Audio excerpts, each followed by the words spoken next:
Պետական իրավական հարցերի մշտական հանձնաժողովի նախագահի պաշտոնում քաղաքացիական պայմանագիր խմբակցությունն առաջադրել էր Արուսյակ Ջուլհակյանի թեկնածությունը։ Հաշվիչ հանձնախմբի նախագահ Նարեկ Բաբայանն ազգային ժողովի նիստում ներկայացրել է քվեարկության արդյունքները։ Ազգային ժողովի 107 պատգամավորից քվեարկությանը մասնակցել է 66-ը, 65 կողմ 1 դեմ ձայների հարաբերակցությամբ Արուսյակ Ջուլհակյանն ընտրվել է ազգային ժողովի պետական իրավական հարցերի մշտական հանձնաժողովի նախագահի պաշտոնում։ Լատվիայի նախագահ Էդգար Ռինկևիչը մայիսի 7-ին պաշտոնական այցով կգա Հայաստան։ Երևանյան երկխոսություն համաժողովի պանելային քննարկման ժամանակ այս մասին ասել է Լատվիայի արտաքին գործերի նախարար Բայբա Բրաժեն։ Վաղը մեր նախագահը պաշտոնական այցով կժամանի Հայաստան, սա նշանակալի իրադարձություն է, որը ուղիղ կապում է մեր ղեկավարներին, քաղաքական գործիչներին, մարդկանց եւ տնտեսությունները, ասել է Լատվիայի արտաքին գործերի նախարարը։ Նա նաեւ նշել է, որ Հայաստանն ու Լատվիան հունիսին կվերսկսեն ուղիղ չվերթները միմյանց միջև, շեշտելով Հայաստանի եւ Լատվիայի շատ մոտ եւ հարգանքի վրա հիմնված հարաբերությունները։ Վեդիում մանկապղծության գործով անցնողները երեկոյան առերեսվել են անչափահաս աղջիկներից մեկի հետ։ Այս մասին հայտնել են անչափահաս քույրերի 15 եւ 17-ամյա աղջիկների փաստաբաններ Վարդուհի Էլբակյանը եւ Լուսինե Մարտիրոսյանը, անդրադառնալով վեդիում տեղի ունեցած դեպքին։ Փաստաբան Վարդուհի Էլբակյանն ասել է, որ քույրերից մեկն առերեսվել է Վեդիի բնակիչ 2 տղամարդկանց հետ եւ հաստատել է, տղամարդկանց կողմից ենթարկվել է սեռական բռնության։ Եվ շատ հետաքրքիր զավեշտալի դեպք, երկու անձիկ էլ հարցաքննվում էին վկայի կարգավիճակում, դեռևս նրանք չունեն, ես ասել որպես իրավապաշտպան իրավունք չունեմ հաշվի առնենք անմեղության կանխավարկածը, ուրեմն ես այս են դեպքն է, որ ես որպես այսքան տարվա փաստաբան պատրաստ եմ անգամ օրենքը խախտելու եւ անցնելու այդ սահմանը, ոչ մի անմեղության կանխավարկածով էլ չեմ ասում, լավ էլ ասում եմ, մանկապիղծ ու իրանք պետքա դատապարտվեն ու իրանք արել են այդ ամեն ինչը, այս են դեպքը չի, որ ես պիտի ասեմ օրինական ուժի մեջ մտած դատական ակտ լինի, 4 օրվա ընթացքում այնքան բան լսեցինք այս երեխեքից ու մենք որ պատկերացնում ենք այս երեխեքը, թե ինչեր են տեսել ու ինչերի մեջով են անցել ու այսօր էլ անցան ու դեռ անցնելու են, ոչ մի անմեղության կանխավարկածի մասին էլ խոսք չկա, երկու այդ անձիկ էլ տարեց բառեր էլ չեմ գտնում դրանց հասցեին ասելու մանկապիղծները, այո, նրանք Այնասյան, Արթուր Երեմյան կարծեմ, Արթուր Երեմյան։ Երկուսի մասով էլ, երկուսն էլ բառ չունեմ ասել, վկա Փաստաբան Լուսինե Մարտիրոսյանի խոսքով էլ անչափահասներին վերաբերող այս դեպքը հանրային մեծ հնչեղություն է ստացել, դրա մասին խոսվում է արդեն 3 օր, սակայն պատկան մարմինները քնած են։ Միանշան է, Փետրվարից հետո դեպք է տեղի ունեցել, դրա պատասխանատուն ով է լինելու։ Փետրվար ամսին բարույթ է նախաձեռնվել, հաղորդում ա եղել, տվյալներ ա ստացվել արդեն։ Ինչով են զբաղված եղել, ոստիկանությունը ինչով էր զբաղված, ուր էր իրանց օպերատիվ բլոկը։ Վեդիի դեպքը եզակի չէ, նման դեպքեր արձանագրվել են նաև Շիրակի եւ Գեղարքունիքի մարզում, այս մասին այսօր ազգային ժողովում հայտարարել է գլխավոր դատախազ Աննա Վարդապետյանը, անդրադառնալով ընդդիմադիր պատգամավոր Քրիստինե Վարդանյանի հարցին, թե ինչու Վեդիում անչափահաս քույրերին բռնության ենթարկելու դեպքով չկա կալանավորված անձ, երբ կան դրա համար բոլոր հիմքերը։ Ունենք իրավիճակներ, որ երեխաները ներգրաված են եղել պոռնոգրաֆիական նյութերի պատրաստման մեջ Շիրակի մարզում եւ Երևանում։ Այս ցավալի քարտեզագրումը միայն այս դեպքով չի, որ ինձ հայտնի է, երբ Գեղարքունիքի մարզում մի քանի տարի առաջ նման իրավիճակ եղավ, մենք միջնորդագիր ենք ներկայացրել իրավասու մարմիններին, որ դատախազությունը լինի այն հանձնաժողովներում, որ կանխարգելիչ գործառույթ ունեն, նշել է Աննա Վարդապետյանը։ Երևանում վթարի պատճառ դարձած 19-ամյա վարորդի նկատմամբ դատախազն այսօր հանրային քրեական հետապնդում է հարուցել, այս մասին հայտնել են գլխավոր դատախազությունից։ Վարույթը նախաձեռնվել է խուլիգանություն եւ տրանսպորտային միջոցները հարբած ու առանց իրավունքի վարելը հոդվածներով։ Նշենք, որ երիտասարդը նաեւ տեսանյութ էր տարածել, որտեղ նա հեռուստացույցով դիտում է վթարի մասին պատմող ռեպորտաժն ու զվարճանում, ինչը մեծ աղմուկ էր բարձրացրել համացանցում։ Ադրբեջանի հետ կան չլուծված հարցեր պահվող անձինք ունենք, սահմանին կրակոցների հետևանքով 1 տարուց ավելի է զոհեր չունենք, Ադրբեջանը վերացրել է դեպի Հայաստան բեռների տարանցման բոլոր սահմանափակումները։ Երևանյան երկխոսության համաժողովի ընթացքում այսպիսի հայտարարություններ է հնչեցրել արտաքին գործերի նախարար Արարատ Միրզոյանը։ Հայկական սփյուռքի բազմաթիվ ներկայացուցիչներ ցանկանում են պատմական Հայաստանի սահմաններով պետության մասին, բայց պետք է հասկանալ, այժմ ապրում ենք իրական Հայաստանում։ Մենք մեծ հայկական սփյուռք ունենք եւ դա կարևոր գործիք է, բայց պետք է հասկանանք, որ նրանք տարբեր երկրների քաղաքացիներ են ու իրենց տեսակետները կարող են չհամընկնել։ Սփյուռքի մի զգալի հատվածը հայոց ցեղասպանության վերապրողների սերունդն է։ Շատերը ցանկանում են ավելի մեծ պատմական Հայաստան տեսնել, մի Հայաստան, որը գոյություն է ունեցել, փառահեղ ու հարուստ անցյալ է ունեցել։ Այսօր դա երազ է, իրական Հայաստանը չէ։ Մենք այսօր ապրում ենք հստակ այս տարածաշրջանում այս հարևանների հետ, նշել է արտաքին գործերի նախարարը։ Իրանը իր պայմաններն է ներկայացրել ԱՄՆ-ին, այդ թվում բոլոր ճակատներում հրադադարը, հաղորդել է Ալ-Մայդինը։ Հեռուստաալիքի տվյալներով պակիստանյան կողմը շարունակում է իր ջանքերը միջնորդելու համար։ Թեհրանը ներկայացել է իր պայմանները եւ հաստատում է, հրադադարը պետք է ընդգրկի բոլոր ճակատները, ինչպես ընդգծել է հեռուստաալիքը, գնդակը Վաշինգտոնի դաշտում է։ Իրանում էպիկական ցասում գործողության նպատակները իրագործվել են։ Այս մասին հայտարարել է ԱՄՆ պետքարտուղար Մարկո Ռուբիոն։ Մենք հասել ենք այս գործողության նպատակներին, այժմ մենք մեկնարկել ենք ազատություն նախագիծ գործողությունը, ընդգծել է պետքարտուղարը։ Միջազգային կազմակերպությունները, այդ թվում ՆԱՏՕ եւ ՄԱԿ-ի կառույցները ավելի ու ավելի են նմանվում զոմբի կազմակերպությունների, արդիականության կորստի, գերտերությունների աջակցության եւ ներքին ճգնաժամերի պատճառով, հաղորդում է Bloomberg-ը, հղում անելով փորձագետներին։ Հոդվածի հեղինակների կարծիքով 1930-ականների եւ 2020-ականների միջև անհանգստացնող զուգահեռն այն է, որ ինչպես այն ժամանակ, այնպես էլ այսօր որոշ միջազգային հաստատություններ նմանվում են քայլող դիակների։ Գործակալությունը հիշեցրել է, որ 1930-ականներին ազգերի լիգան նման զոմբի համակարգ էր, որը գոյություն ուներ պաշտոնապես, բայց իրականում չուներ խոշոր տերությունների աջակցությունը։ Այսօր հոդվածի հեղինակների կարծիքով զոմբիների ցանկում են ՆԱՏՕ-ն, առևտրի համաշխարհային կազմակերպությունը, միջուկային զենքի չտարածման մասին պայմանագիրը, ինչպես նաև միջազգային քրեական դատարանը եւ ՄԱԿ-ի այլ կառույցներ։ ԱՄՆ նախագահ Դոնալդ Թրամփը սպառնացել է Իրանին ավելի լայնածավալ եւ ինտենսիվ ռմբակոծություններով, քան նախկինում էր, եթե համաձայնության չհասնեն։ Եթե նրանք չհամաձայնվեն, ռմբակոծությունները կսկսվեն եւ ցավոք դրանք կլինեն ավելի մեծ եւ ինտենսիվ, քան նախկինում, նշել է նախագահը։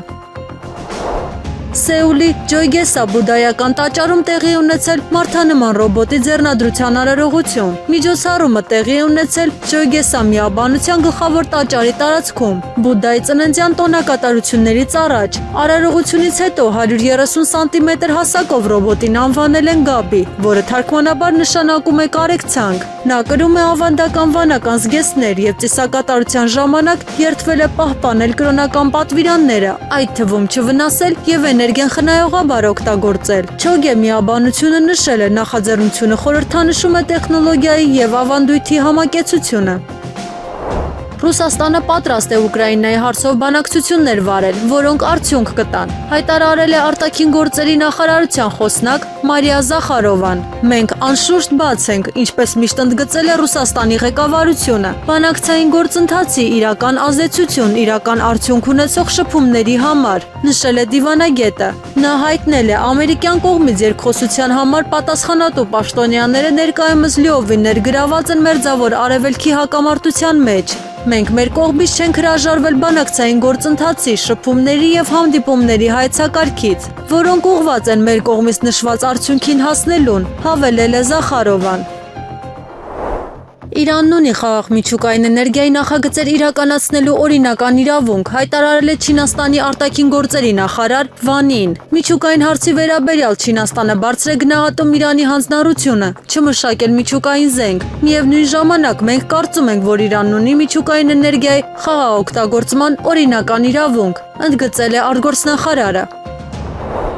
Ռուսաստանի Դաշնության խորհրդի միջազգային հարցերի հանձնաժողովի նախագահի առաջին տեղակալ Վլադիմիր Ջաբարովը հայտարարել է, եթե Մոսկվայի կողմից մայիսի 8-ից 9-ին հայտարարված հրադադարը խախտվի, ապա ռուսական բանակի պատասխանը կլինի անխնա։ Նրա խոսքով Ուկրաինան փորձում է սադրանքների միջոցով խաթարել հրադադարի նախաձեռնությունը։ Ռուսաստանցի սենատորի պնդմամբ հրադադարի նախօրեին Ուկրաինայի զինված ուժերը հարված են հասցրել Ղրիմի Ջանկոյ քաղաքին, որի հետևանքով զոհվել է 5 մարդ։ Ղրիմի ղեկավար Սերգեյ Աքսյոնովը հաստատել է նաև անօդաչու թռչող սարքերի հարձակումը տարածաշրջանի վրա։ Ջաբարովը համոզված է, այս գործողությունները նպատակ ունեին հրահրել Ռուսաստանին խափանելու հրադադարը։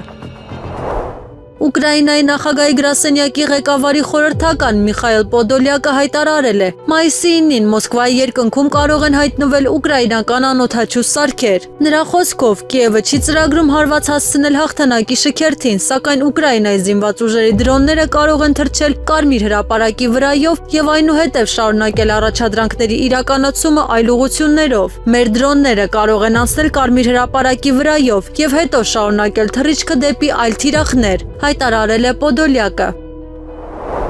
ԱՄՆ պետքարտուղար Մարկո Ռուբիոն եւ Ռուսաստանի արտաքին գործերի նախարար Սերգեյ Լավրովը հեռախոսազրույցի ընթացքում քննարկել են երկկողմ հարաբերությունները, Ուկրաինան եւ Իրանը, ասվում է պետդեպարտամենտի հայտարարության մեջ։ Նրանք քննարկել են Միացյալ Նահանգների եւ Ռուսաստանի միջև հարաբերությունները, Ռուսաստանի եւ Ուկրաինայի միջև պատերազմը եւ Իրանը, ասվում է հայտարարության մեջ։ Պետդեպարտամենտի տվյալներով զրույցը տեղի է ունեցել ռուսական կողմի նախաձեռնությամբ։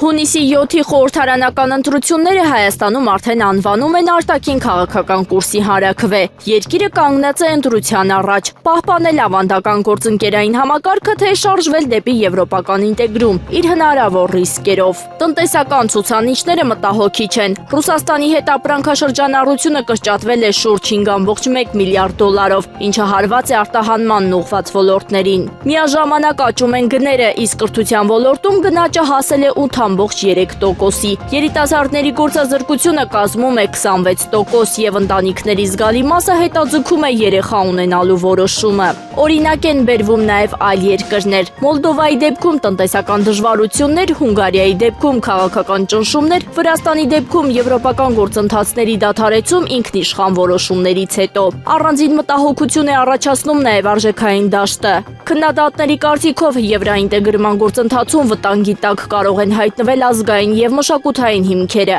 Մասնավորապես նշվում է, որ հայ առաքելական եկեղեցին որպես ազգային ինքնության կարևոր հենասյուն հաճախ հայտնվում է քննադատության թիրախում, իսկ հասարակության մեջ ակտիվանում են արժեքային հակասությունները։ Այսպիսով առաջիկա ընտրությունները ոչ միայն իշխանության ձևավորման, այլև երկրի զարգացման ռազմավարական ուղղության ընտրության մասին են։ Ազգային ժողովի նախկին պատգամավոր Նաիրա Զոհրաբյանը նկատում է եվրոպական քաղաքական համայնքի եւ Եվրամիության գագաթնաժողովներին մասնակցելու նպատակով Հայաստան եկած պաշտոնյաներից ոչ ոք չայցելեց Մայրաթոր։ Սպասում էի, որ ԵՄ որևէ պաշտոնյա նախագահ վարչապետ կայցելի Էջմիածին, կայցելի Մայրաթոր, եւ սա առաջի անգամ էր, որ նման այց չեղավ, որովհետեւ բոլորը տեղավորվեցին Նիկոլի հայ առաքելական եկեղեցուն հայտարարած պատերազմի մեջ։ Եվ այո, այս առումով նաեւ արժե համակարգային առումով նաեւ դա շատ մեծ ցնցում է լինելու Հայաստանի համար։ Քաղաքական գործչի դիտարկմամբ Հայաստանի իշխանությունները շատ լավ գիտեն ինչ է լինելու Հայաստանի հետ աշխարհաքաղաքական կտրուկ շրջադարձից հետո,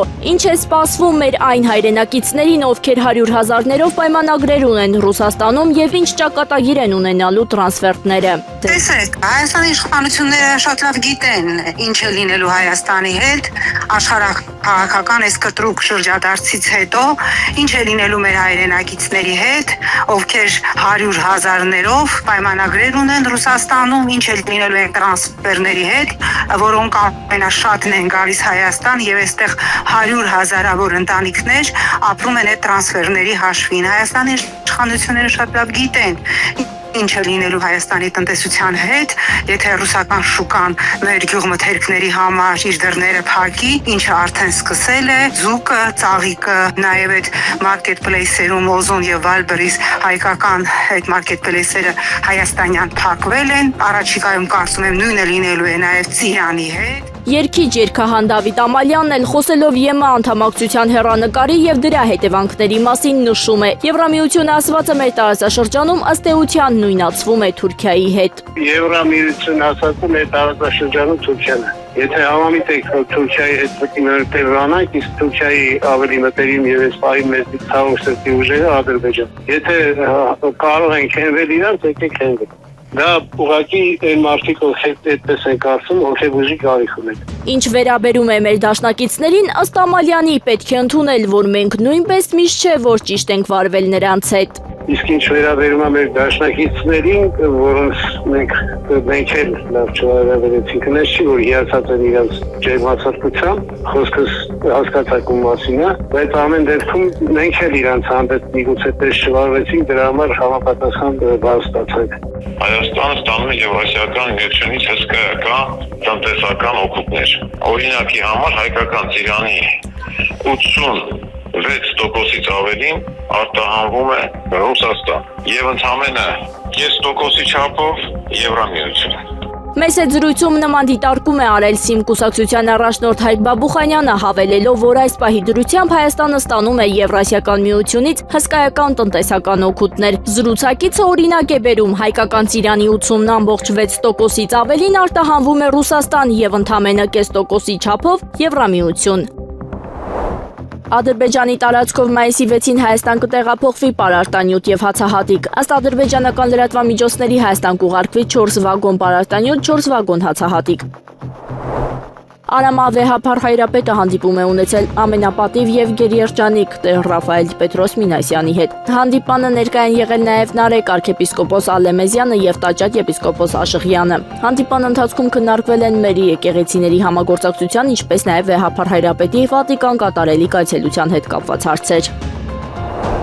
Հայաստանի Հանրապետություն Եվրամիություն գագաթնաժողովի շրջանակներում ստորագրվել են մի շարք փաստաթղթեր, այդ թվում գագաթնաժողովի արդյունքներն անփոփոխ համատեղ հռչակագիրը, այս մասին հայտնել են արտաքին գործերի նախարարությունից։ Այդ փաստաթղթերի շարքում էր նաև ՀՀ-ԵՄ կապակցվածության գործընկերության մասին համատեղ հայտարարություն, որը ստորագրեցին արտաքին գործերի նախարարի տեղակալ Վահան Կոստանյանը եւ Եվրոպական հանձնաժողովի Ընլայնման եւ Արևելյան հարևանության գլխավոր տնօրինության Արևելյան հարևանության եւ Թուրքիայի հարցերով տնօրեն Ադրիեն Կիրալին։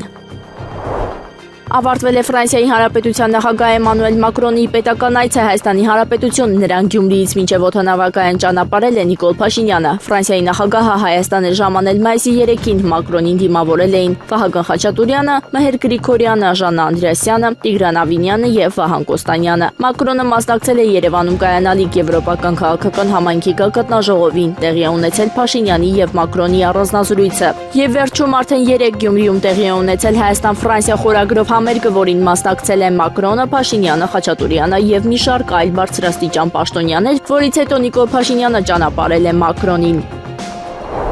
Մայիսի 5-ին Երևանյան երկխոսություն 3-րդ համաժողովի շրջանակներում տեղի է ունեցել Հայաստանի եւ Թուրքիայի կարգավորման գործընթացի հատուկ ներկայացուցիչներ Հայաստանի ազգային ժողովի նախագահի տեղակալ Ռուբեն Ռուբինյանի եւ դեսպան Սերդար Քլեչի հանդիպումը։ Կողմերը մտքեր են փոխանակել կարգավորման գործընթացի ներկա առաջընթացի վերաբերյալ եւ ողջունել են Գյումրի կարծ երկաթուղու վերականգնման եւ գործարկման հարցերով համատեղ աշխատանքային խմբի վերջերս տեղի ունեցած հանդիպումը։ Այդ համատեքստում նրանք ընդգծել են Հայաստանի եւ Թուրքիայի փոխադարձ հետաքրքրվածությունը ապահովելու երկաթուղու հնարավորինս արագ գործարկումը։ Ավելին, հատուկ ներկայացուցիչները մատնանշել են պատմական Անիի կամրջի համատեղ վերականգնման արձանագրության ստորագրումը։ Նրանք ընդգծել են, որ այդ նախաձեռնությունը կակտիվացնի երկկողմ համագործակցությունը, կընդլայնի ինստիտուցիոնալ կապը եւ նշանակալիորեն կնպաստի տարածաշրջանային զբոսաշրջությանը։ Ամերիկյան երրորդ հրթիռային ավիակիրը USS Rafael Peralta-ն ազատություն առաքելության շրջանակում անցնելով Հորմուզի նեղուցը մտել է Պարսից ծոցի ջրային տարածք։ Այս մասին հայտնել է CBS News-ը, հողում անելով պաշտոնական աղբյուրներին։ Ըստ այդ տվյալների ԱՄՆ ռազմածովային ուժերի բոլոր 3 նավերը, այդ թվում USS Traction եւ USS Mason էսմինեցները ներկայումս գտնվում են Հորմուզի նեղուցից դեպի արևմուտք ընկած շրջանում եւ սպասում են հետագա հրահանգների։ Պաշտոնյաների խոսքով այս ուժերը պաշտպանական բազմաշերտ համակարգի մաս են կազմում։ Այն ներառում է ռազմական նավեր, ավիացիա եւ հոպ միջոցներ։ Վերջինս նպատակ ունի պաշտպանել Պարսից ծոցի նեղուցով դուրս եկող բոլոր առևտրային նավերը։ ԱՄՆ վարչակազմը որոշել է կասեցնել ազատություն գործողությունը, որը կազմակերպվում է նավերի տարանցումը Հորմուզի նեղուցով, մինչև ստանա տեղեկատվություն այն մասին, որ Իրանի հետ գործարքի շուրջ բանակցությունները կարող են հաջողությամբ ավարտվել եւ համաձայնության գալ։ Այս մասին հայտարարել է ԱՄՆ նախագահ Դոնալդ Թրամփը։ Նա նշել է, ԱՄՆ-ն համապատասխան հարցում է ստացել Պակիստանից եւ այլ երկրներից։ Մենք փոխադարձաբար համաձայնության ենք եկել, որ չնայած լիակատար շրջափակումը կմնա, ազատություն նախագիծը կարճ ժամանակով կդադարեցվի, տեսնելու համար արդյոք բանակցությունները կարող են ավարտվել եւ համաձայնագիր ստորագրվել, նշել է նախագահը։ Նախագահ Վոլոդիմիր Զելենսկին ռիսկի է դիմում միջուկային հարված հրահրելու Ուկրաինայի տարածքում, եթե հաղթանակի օրը հրաման տա Մոսկվայի վրա հարձակում գործել։ Նման տեսակետ է հայտնել Գերագույն Ռադայի падգամավոր Ալեքսանդր Դուբինսկին։ Ուկրաինայի վրա միջուկային հարված հասցնելու համար Զելենսկուն անհրաժեշտ է միայն հարձակվել Մոսկվայում մայիսի 9-ի շքերթի վրա, նշել է պաշտոնյան։ Մեծ Բրիտանիայի ֆինանսների նախարարության կայքում հրապարակված տեղեկատվության համաձայն Մեծ Բրիտանիան ընդլայնել է Ռուսաստանի Դաշնության դեմ իր պատժամիջոցները 18 կետով։ Մեծ Բրիտանիան սև ցուցակումներ առել է 8 ընկերություն եւ 10 անհատի։ Մասնավորապես սահմանափակումներ են դրվել Ալեբուգա Start ծրագրի մի քանի աշխատակիցների, ինչպես նաեւ Ռուսաստանի, Բելարուսի եւ Ֆրանսիայի մի շարք ընկերությունների եւ քաղաքացիների վրա։ Ռումինիայի կառավարությունը հրաժարական է տվել, դա տեղի է ունեցել քաղաքական ճգնաժամի ֆոնին, որը երկրում շարունակվում է ապրիլի վերջից։ Ռումինիայի նախագահը պաշտպանել է կառավարության անվստահություն հայտնելու հարցը, ինչից հետո նախարարների կաբինետը փաստացի վայր է դրել լիազորությունները։ Այժմ երկրի ղեկավարը պետք է առաջարկի վարչապետի նոր թեկնածու։ Եթե խորհրդարանը 2 անգամ մերժի առաջարկված տարբերակները, նախագահը իրավունք կստանա լուծարելու խորհրդարանը եւ նշանակելու արտահերթ ընտրություն։ Ուկրաինան առանց արևմուտքի օգնության նույնիսկ 2 օր չի դիմանա, հաղորդել է ամերիկյան Foreign Policy ամսագիրը, հղում անելով Կիևին զենքի մատակարարմամբ զբաղվող երկրի անանուն դիվանագետի։ Հրապարակման աղբյուրի խոսքով ԱՄՆ պաշտոնյաները վստահ են, Ուկրաինան չի կարողանա 1 կամ 2 օր գոյատևել առանց միջազգային աջակցության։ Միևնույն ժամանակ նրանք Կիևին ուղարկում են խրախուսական ազդանշաններ։ Եվրոպական այլ դիվանագիտական աղբյուրներ ամսագրին հայտնել են, քիչ վստահություն կա Ուկրաինայի առաջնահերթ պահանջների ցանկ ծրագրի շրջանակներում Ուկրաինային զենքի սարքավորումների եւ զինամթերքի հետագա մատակարարումների հարցում։ Ռուսաստանում մեկնարկել են հրթիռային լայնածավալ փորձարկումներ Կամչատկայի Կուրա ռազմափորձարկման պոլիգոնում։ Տեղական իշխանությունների փոխանցմամբ զորավարժությունները կանցկացվեն մայիսի 6-ից 10-ը, կիրառելով միջմայրցամաքային բալիստիկ հրթիռներ, որոնք նախատեսված են միջուկային մարտագլխիկներ տեղափոխելու համար։ Իշխանությունները հայտարարել են անվտանգության նկատառումներից ելնելով նշված ժամանակահատվածում խստիվ արգելվում է մարդկանց եւ տեխնիկայի մուտքը պոլիգոն եւ հարակից տարածքներ։ Բնակչությանը հորդորել են խուսափել տվյալ գոտի այցելելուց հնարավոր ռիսկերը նվազեցնելու համար։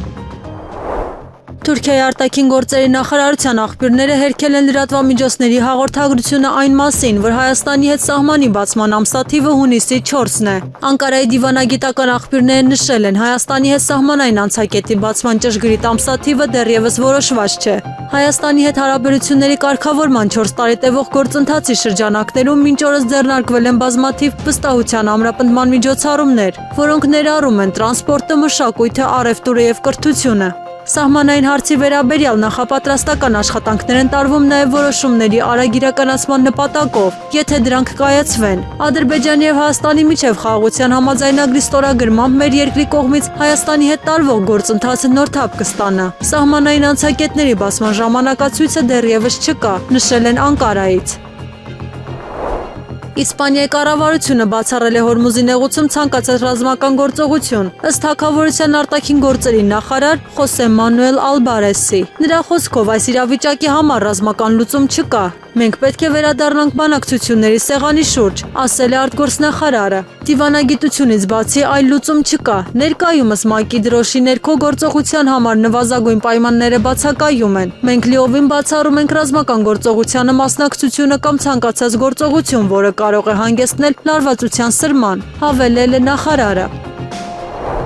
Հորմուզի նեղուցում 2 բեռնատար նավերի վրա ԱՄՆ-ի կողմից կատարված հարվածի հետևանքով առնվազն 5 մարդ է զոհվել, հաղորդում է իրանական Թասնիմ լրատվական գործակալությունը, հղում անելով ռազմական աղբյուրին։ Աղբյուրի փոխանցմամբ նավերը քաղաքացիական բեռներ էին տեղափոխում Օմանի Խասաբ նավահանգստից դեպի Իրանի ափ։ Հաղորդագրությունում ընդգծվում է, ամերիկյան կողմը իրադարձությունները բնութագրել է որպես հաջողված գործողություն իրանական զինված նավակների դեմ։ Մերձավոր Արևելքում ԱՄՆ կենտրոնական հրամանատարությունը հայտարարել է, Հորմուզի նեղուցում գտնվող ԱՄՆ հարձակողական ուղղաթիռները ոչնչացրել են իրանական 2 ռազմական նավակ ազատություն գործողության ժամանակ, որը նախատեսված էր առևտրային նավերի դուրսբերումը Պարսից ծոցից ուղեկցելու համար։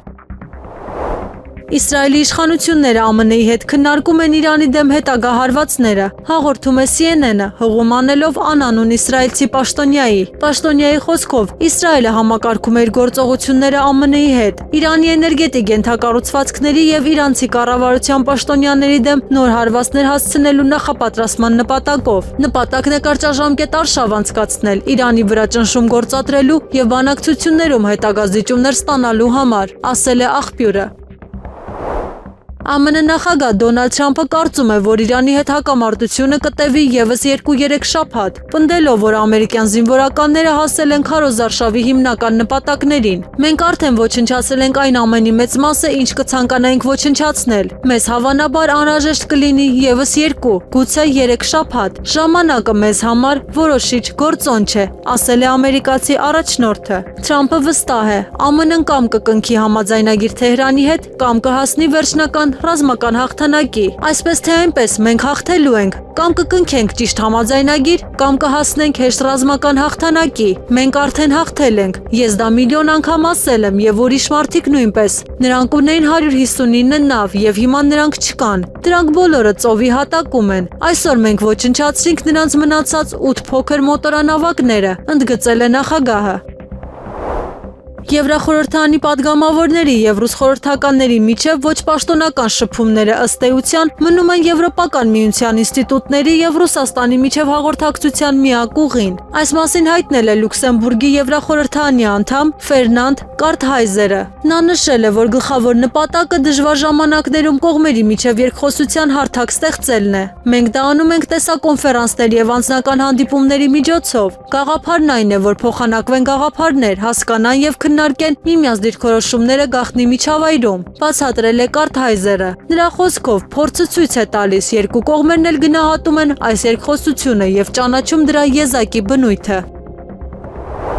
Նիկոլ Փաշինյանն անդրադարձել է Ֆրանսիայի հետ ռազմավարական գործընկերության համաձայնագրի ստորագրմանը։ Եթե մենք առանց ռազմավարական գործընկերություն հաստատելու մասին համաձայնագրի եւ փաստաթղթի առանց ռազմավարական գործընկերության այսքանն ենք արել, ես պատկերացնում եմ ռազմավարական գործընկերության համաձայնագիր հաստատելուց հետո դեռ ինչ հաջողություններ ու նվաճումներ ենք գրանցելու, ասել է նա։ Փաշինյանը հիշեցրել է նաեւ Ֆրանսիայի նախագահ Մակրոնի դերը Ադրբեջանի հետ հարաբերությունների կարգավորման գործընթացում, շեշտելով, որ Հայաստանի Հանրապետության համար ամենաառանցքային իրադարձությունը տարածաշրջանում խաղաղության հաստատումն է։ Արդեն իսկ իրավական պարտադիր ուժ ունեցող փաստաթղթով Ալմա-Աթայի հռչակագիրն ընդգրկված է որպես Հայաստանի Հանրապետության եւ Ադրբեջանի միջև սահմանազատման կարևորագույն սկզբունք, որն արձանագրված է նաեւ խաղաղության նախաստորագրված համաձայնագրում, նշել է Փաշինյանը։